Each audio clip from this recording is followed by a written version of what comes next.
नमस्कार साथियों, स्वागत है आपको अपने YouTube channel RS diamond official में। कैसे हैं आप लोग? आशा करता हूं आप लोग अच्छे होंगे। साथियों, बड़ी खबर आ रही है बिहार सरकार शिक्षा विभाग के माध्यम से तमाम ऐसे शिक्षक का भर्ती जो रिजल्ट, डॉक्यूमेंट वेरिफिकेशन और ऐसे में ज्वाइनिंग को लेकर के इंतजार कर रहे हैं। आज के पेपर में महत्वपूर्ण खबर छपी है।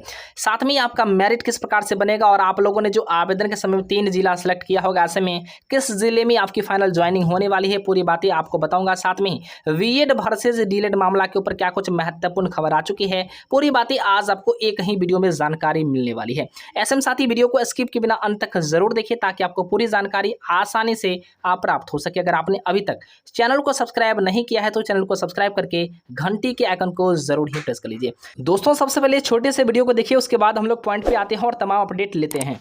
बीपीएससी टीआरई 2.0 की तैयारी करने वाले तमाम साथियों के लिए सबसे बड़ी खुशखबरी। मार्केट में चक्षु पब्लिकेशन के माध्यम से बेहतरीन स्टडी गाइड 6 to 8 और माध्यमिक उच्च माध्यमिक के लिए फाइनली लॉन्च हो चुका है। इस बुक की सबसे खास बात यह है कि यह बुक आपको लेटेस्ट पैटर्न और लेटेस्ट सिलेबस पर आधारित है। साथ में इस बुक की सबसे कमाल की बात है कि इसमें पेपर 1 यानी भाषा और पेपर 2 यानी जीएस के सिलेबस के हिसाब से सारे टॉपिक्स को अच्छे तरीके से कवर किया गया। साथ में सबसे अच्छी बात यह है कि इसमें आपको प्रीवियस क्वेश्चन पेपर भी देखने को मिल जाएगा और सबसे महत्वपूर्ण बात है कि इसमें 2500 से प्लस ऑब्जेक्टिव संभावित क्वेश्चन भी देखने को मिल जाएगा। बिल्कुल साथ ही इस बुक का जो है सरल व सटीक भाषा में डिस्कशन भी उपलब्ध है। तो फाइनली इसके अन्य पुस्तकें भी मार्केट में अवेलेबल हैं और ऑनलाइन तरीके से भी आप आसानी से परचेज कर सकते हैं। अगर आप चाहते हैं मार्केट में ऑफलाइन तरीके से लेना तो बिल्कुल साथी ले सकते हैं। अगर आप चाहते हैं ऑनलाइन तरीके से परचेज करना तो इसी वीडियो के डिस्क्रिप्शन में आपको लिंक मिलेगा जहां से आप आसानी से इस बुक को परचेज कर पाएंगे सब्जेक्ट वाइज अपने अपने हिसाब से। तो आइए साथी आज ही इस बुक को परचेज करते हैं और अपने तैयारी को नया आयाम देते हैं। जय हिंद, वंदे मातरम। जी हाँ साथियों, जैसा कि आप लोग को स्क्रीन पर दिख रहा होगा, सबसे पहले आज के पेपर के बारे में जो भी महत्वपूर्ण खबर है उसको एक एक करके देखते हैं। उसके बाद मैं आपको बताऊंगा कि आखिर 3 जिला आप लोगों ने जो सिलेक्ट किया था उन 3 जिलों में किस जिले में आपकी ज्वाइनिंग होगी। साथ में सबसे महत्वपूर्ण बात कि आखिर मेरिट लिस्ट जो बनने की बातें सामने आ रही है, ऐसे में मेरिट लिस्ट किस प्रकार से बनेगा, पूरी बातें आज मैं आपको बताऊंगा। इससे पहले एक बड़ी खबर आ चुकी कि बीएड मामले में आज एक बड़ी सुनवाई होनी है सुप्रीम कोर्ट में। ऐसे में तमाम ऐसे अभ्यर्थी जो बीएड और डीएलएड को लेकर के लगातार साथी संदेह की स्थिति में थे कि आखिर क्या होने वाला है। तो ऐसे में मैं आपको बता दूं, बिहार के प्रारंभिक विद्यालयों में चल रहे शिक्षक नियुक्ति में बीएड योग्यताधारी को वर्ग 1 to 5 में शामिल करने को लेकर के सुप्रीम कोर्ट में दायर रीट याचिका में एक बार फिर से बड़ी सुनवाई होनी है। ऐसे में बीएड अभ्यर्थियों को तरफ से लगातार जो रीट याचिका दायर की गई है, इसमें मुख्य रूप से अगर बात कर ले तो याचिकाकर्ता के रूप में बिहार प्रारंभिक युवा शिक्षक संघ के प्रदेश अध्यक्ष दीपांकर गौरव मिक्कू पाल ने बताया है कि जस्टिस एएस बोपन्ना एवं एम सुंदरेश की खंडपीठ के मामले में सुनवाई होनी है। जैसा कि आज जो बड़ी सुनवाई होने वाली, जिसमें बोपन्ना जी और खास करके एमएस जो सुंदरेश जी हैं, इनके खंडपीठ में यह बड़ी सुनवाई होने वाली है। याचिकाकर्ता ने दलील दी है कि बिहार लोक सेवा आयोग के नोटिफिकेशन के शर्तों के अनुसार ही बीए डिग्रीधारी ने प्राथमिक में शिक्षक बनने हेतु आवेदन किया था, परंतु अब उनका रिजल्ट जारी नहीं किया जा रहा। याचिकाकर्ता ने कोर्ट से गुहार भी लगाई है और एक एनसीटी के जिस गजट को सुप्रीम कोर्ट ने निरस्त कर दिया था, उसी गजट को पूरे देश में लाखों बीएड युक्ताधारी की बातों को उन्होंने प्राथमिक में रखने की बातें चर्चा की है। कुल मिलाकर साथी जहां पर गजट रद्द हो चुका है, उसके बाद लगातार पता है कि शिक्षक का भर्ती जो बीएड वाले इनके माध्यम से याचिकाकर्ता के रूप में याचिका दायर सुप्रीम कोर्ट में किया गया। ऐसे में इस पर आज बड़ी सुनवाई होनी है और खबर ऐसा भी है कि इस याचिकाकर्ता के अलावे जो है कुछ और याचिकाकर्ता है जिनके माध्यम से अलग अलग याचिका दायर की गई इसी बीएड को लेकर के। ऐसे में क्या सच में सुनवाई खत्म होगी या फिर से एक बार फिर से नया आपको डायरी नंबर, केस नंबर देखने को मिलेगा और फिर से एक बड़ी सुनवाई देखने को मिलेगी। तो कहीं ना कहीं अब जो देखने को मिल रहा है, इसमें लगातार कई प्रकार के ऐसे मामले सामने आए हैं जिसमें कहीं न कहीं एक केस खत्म होता नहीं है, फिर से दूसरा केस देखने को मिल जाता है, फिर तीसरा केस देखने को मिलेगा, फिर चौथा केस देखने को मिलेगा। इस पर भी खुलासा करेंगे आखिर इसका अंत में क्या होने वाला है। उसके बाद साथ ही बड़ी खबर आज के पेपर में छपी है कि 15 अक्टूबर को आएगा शिक्षक नियुक्ति परीक्षा का रिजल्ट। ऐसे में प्राथमिक, माध्यमिक और उच्च माध्यमिक विद्यालयों में 1,70,000 रिक्त पदों पर जो बहाली होनी है, फाइनली इसका रिजल्ट जो है 15 अक्टूबर को संभावित है। सभी श्रेणियों का रिजल्ट खास करके इस बार जारी होगी और ऐसे में बीपीएससी के वरीय अधिकारी ने कहा कि इसकी तैयारी अंतिम चरण में है।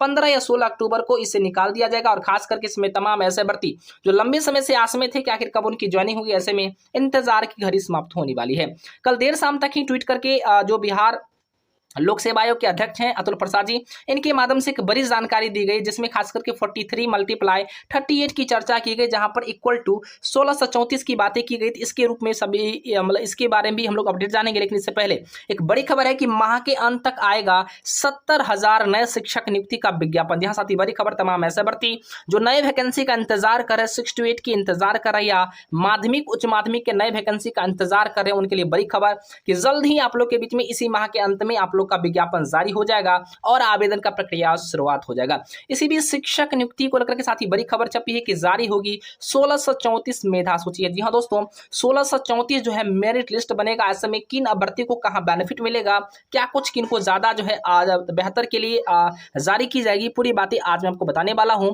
एक एक करके मैं आपको बताऊंगा। देखिए यहाँ पर खबर है कि शिक्षक नियुक्ति परीक्षा के रिजल्ट में 1634 मेधा सूची जारी की जाएगी। पीपीएससी ने 38 जिलों की अलग अलग मेधा सूची जारी करने का निर्णय लिया है। उच्च माध्यमिक के 30 विषयों को भी अलग अलग मेधा सूची जारी की जाएगी। दूसरी तरफ माध्यमिक में 10 विषयों की मेधा सूची जारी होगी। इसके अलावा प्राथमिक में 3 मेधा सूची बनेगी, जैसे पहला आपका उर्दू भाषा का, फिर आपका बांग्ला भाषा का, फिर उसके बाद आपका समान भाषा का, यानी समान शिक्षक के रूप में जिन्हें जो लोग योगदान देना चाहते हैं उनके लिए अलग से मेरिट बनेगा। सवाल ये बनता है कि सुप्रीम कोर्ट में जो मामला खास करके है, उस मामले को लेकर के आज एक बड़ी खबर आप लोग को देखने को मिल सकती है। उससे पहले मैं आपको बता दूं साथी, यहाँ पर तमाम ऐसे भर्ती जिनको लग रहा था कि जो ट्वीट किया गया है अतुल प्रसाद जी के माध्यम से उसका मायने मतलब क्या कुछ है और ऐसे में मेरिट लिस्ट में क्या कुछ बड़ा बदलाव देखने को मिल सकता है। जिला किस वाइज यानी जिला का जो सिलेक्शन आप लोगों ने किया था, जो आप लोगों ने वहां पर चॉइस किया था, उसका क्या कुछ मतलब है। तो खबर ऐसा है कि 43 विषय गुने 48 जिला यानी कुल मिलाकर 1634 हो जाता है। 1634 मेरिट लिस्ट का तात्पर्य हुआ कि अभ्यर्थियों को उनके द्वारा चयनित वरीयता के क्रम में जो 3 जिले का चयन किया गया है, यदि वे अपने जिले में तय मेरिट लिस्ट में कोटि में स्थान बना पाएंगे तो उन्हें प्रथम द्वितीय तृतीय क्रमशः जिले में सर्वप्रथम देखना होगा। जी हाँ साथ यहाँ पर कहा जा रहा कि सबसे पहले आप लोग को ध्यान देना है कि 11-12 के लिए 30 विषय हैं, उसी प्रकार से आपके हाई स्कूल के लिए 10 विषय हैं और खास करके प्राथमिक में 3 विषय हैं। प्राथमिक में एक तो उर्दू हो गया, फिर बांग्ला हो गया, फिर सामान्य हो गया, तो टोटल मिलाकर 43 विषय होता है। 43 विषय को जब 38 जिले से आप मल्टीप्लाई करेंगे तो 1634 मेरिट लिस्ट बनेगा। अब इसमें क्या होता है कि आप लोगों ने जो डिस्ट्रिक्ट को सिलेक्ट किया होगा, उस जिले में 3 डिस्ट्रिक्ट को आप लोगों ने सिलेक्ट किया होगा, एक प्रथम डिस्ट्रिक्ट, फिर द्वितीय, फिर तृतीय। अब ऐसे में क्या होगा कि 3 जिला आप लोगों ने जो सिलेक्ट किया है, उस जिले में आपके मेरिट में जैसे पहला अगर आपके मार्क्स अच्छे हैं तो हो सकता है कि पहला ही जिला आपको अलॉट कर दिया जाए। अगर आपकी मार्क्स उससे थोड़ा सा कम है तो सेकंड जिला के सिमिलर अगर आ रहा है, सेकंड जो डिस्ट्रिक्ट है उसके अगर आपके उसके सिमिलर अगर आपके जो है मार्क्स अगर आ रहे हैं तो फाइनली आपको सेकंड डिस्ट्रिक्ट यहाँ पर अलॉट कर दिया जाएगा। अगर आपका जो है मार्क्स उससे भी कम है तो तृतीय डिस्ट्रिक्ट आपको अलॉट कर दी जाएगी। लेकिन बहुत सारे ऐसे भी अभ्यर्थी हो सकते हैं जिनके मार्क्स उससे भी कम हो लेकिन वो क्वालिफाई अगर हैं तो फाइनली साथ ही क्रमशः मैं आपको बता दूं जिले में सर्वप्रथम आपको देख लीजिएगा। उसके बाद यदि चयन में तीनों जिले में मेरिट न बनी तो फिर विभाग द्वारा अल्फाबेट आधारित अर्थात ABCD नाम से ऊपर से क्रमवार जिले आवंटित होंगे।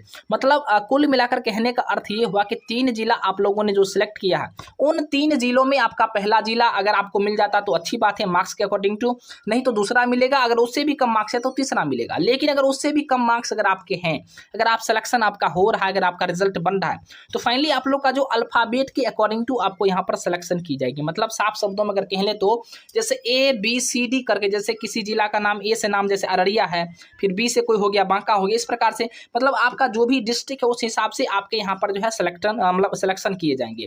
मतलब आपको क्रम से क्रम दिए जाएंगे आपके मार्क्स के अकॉर्डिंग टू। तो पहला A वाला उन्हीं को मिलेगा जो खास करके जो अभ्यर्थी A को सिलेक्ट किए हुए हैं या जिनको लग रहा है कि जिनके मार्क्स अच्छे हैं, इस प्रकार से इनको दिया जाएगा। तो कुल मिलाकर साथ ही यहाँ पर समझ लीजिए कि अगर किसी भी जिले में अगर आपका बिल्कुल अगर आपको लग रहा है कि हमें नहीं मिलेगा तो ऐसा कुछ नहीं है।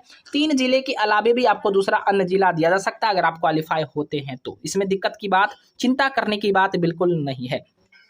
सवाल यह है कि अर्थात सभी विषय के लिए, सभी कोटि के लिए प्रत्येक जिले की अलग अलग मेरिट लिस्ट बनेगा और रिजल्ट के साथ साथ ही आप लोग को यहाँ पर जिला का भी आवंटन कर दिया जाएगा। जी हाँ दोस्तों, बड़ी खबर है कि आप लोग का डिस्ट्रिक्ट का भी आवंटन कर दिया जाएगा और डिस्ट्रिक्ट का जैसे ही आप लोग का आवंटन होता है उसके बाद आपको फाइनल ज्वाइनिंग के से पहले एक बार डॉक्यूमेंट वेरिफिकेशन होगी और डॉक्यूमेंट वेरिफिकेशन के आफ्टर आपकी ज्वाइनिंग होगी। फाइनली साथ ही एक बड़ी खबर मैं आपको BA डीलर के ऊपर ही बताऊंगा, लेकिन इससे पहले फाइनली साथ ही आप लोग का ज्वाइनिंग के बाद आपको इंडक्शन ट्रेनिंग के लिए आपको बिल्कुल बिल्कुल बुलाया जाएगा, इंडक्शन ट्रेनिंग आप लोग की होगी, उसके बाद आपको लोग को विद्यालय भेजा जाएगा। लेकिन उससे पहले बड़ी खबर बीएड वर्सेस डीएलएड मामले को लेकर के आ चुका है कि एक बार फिर से मुद्दे पर एक बार पुनः आज सुप्रीम कोर्ट में अहम सुनवाई। आज बिहार बीपीएससी टीआरई में बीएड शामिल होने वाले अभ्यर्थियों के लिए याचिका वो सुप्रीम कोर्ट में 69,000 में जो बीएड डिग्रीधारी भर्ती पर हो चुके शिक्षकों के अलग अलग यहाँ पर साथ ही सुनवाई होनी है। एक तो पहले आपको बीएड डीएलएड मामला पर होना ही, साथ में 69,000 जो वैकेंसियां आई थी फाइनली इसको लेकर के भी यहाँ पर एक बड़ी सुनवाई होनी है। यानी आज एक दो बड़ी सुनवाई होनी है और ऐसे में कहीं ना कहीं चलिए दोपहर के बाद देखते हैं आखिर क्या कुछ बड़ा चीज होता है। लेकिन कहीं ना कहीं तमाम ऐसे भर्ती जो बीएड वाले हैं या डीएलएड वाले हैं, आपको पता है कि बीएड वाले के द्वारा एक बार फिर से एक नए केस का भी यहाँ पर जो है खुलासा किया गया कि एक नया केस भी दायर की गई। ऐसे में कहीं ना कहीं हो सकता है कि आज के मामले में कुछ बड़ा देखने के बाद हो सकता है आपको नया केस का मामला ना देखना पड़े। लेकिन अगर कुछ ज्यादा बेहतर नहीं हो पाता है तो आपको नया केस का भी इसका भी डेट देखने को मिल सकता है। फिलहाल आज के लिए इतना ही, जैसे कोई न्यू अपडेट आती मैं आप तक शेयर करूंगा। तब तक के लिए धन्यवाद। देखते रहिए RS डायमंड ऑफिशियल को लाइक शेयर और सब्सक्राइब जरूर करें।